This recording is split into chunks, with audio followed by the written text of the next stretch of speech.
کله چې رسول الله سلام د ناعم کلا وی د قموس کلا د قموس په کلا کې یو لوی مغرور انسان چې مرحب يهودي ورته ویلې دوی داسې مشوره کړې وه چې دا د زر کسانو سره جنګېدلی سي نو دا هغه چې مرحبا په دې کلا کې دویمه ورځ دې ورځ علي صاحب هغه ته عمر صاحب ته بیرغ د اسلام ورکړ فتح رانه رسول الله سلام ویلي سبا ته یو داسې چاته بیرغ ورکو چې الله د ده سره محبت کړي دی د الله سره هر صحابي کوشش کو چې سبا ته رسول الله مخته کېده چې ماته راکړي او ماته راکړي رسول الله اخواته او دې خواته وکتل چې سهار سوي علي صاحب چېرته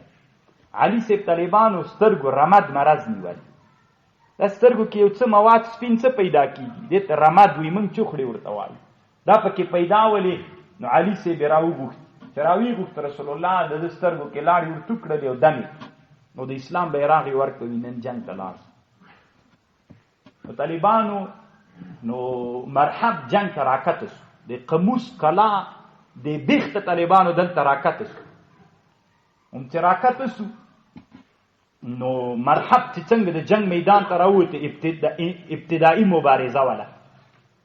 نو د مسلمانانو مرحب چې راووته جنگ ته نو یو شعر یې ویلې قد علمت الخیبر انی مرحب شاکی الصلاح بطل مجرب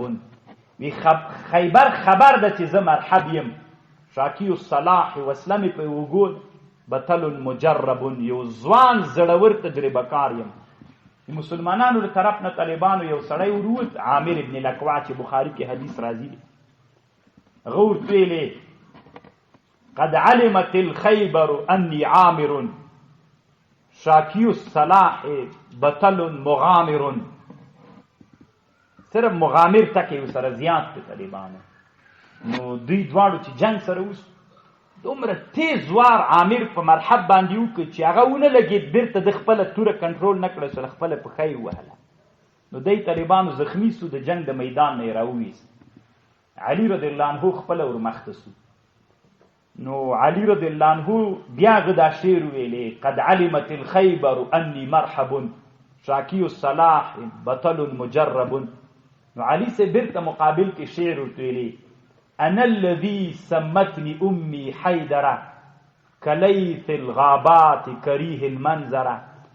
أنا الذي سمتني أمي حيدرة زه هغه څوک یم چې موره باندې نوم زمری کې ښودلی ده کلیث الغابات لکه یو وارې حیدر ویلې بیا لیث دواړه زمري ته وایي کلیث الغابات لکه زمری د ځنګلونو کریه المنظره چې بدشکله وي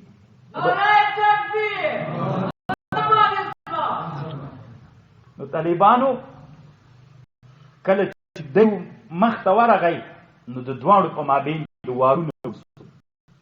یو روایت کې راځي سیر الکبیر کې امام محمد رحمه الله لیکلي علي رضی الله عنه مرحب ته ویلې چې ما خو ته ویلي چې تنا راسه ته ولې لښکر دې ځان سره راووت تنا جنګ څخه نور ملګري راوایستل نو هغه چې شاته وکتل وار ټوټې په میدان وغورځاو نو یې په سر ووهه جنګي خولې په سر وه ټوټه یې کړله پې باندې نو علي رضی الله عنه الحب خدعه چل ده یا طالبانو بعض روایتونو کې داسې هم راځي اگر چې دا ضعیف روایتونه دي وی چې علي صاحب یې وار وکړه د علي صاحب د لاس نه یې ډال وغورځاو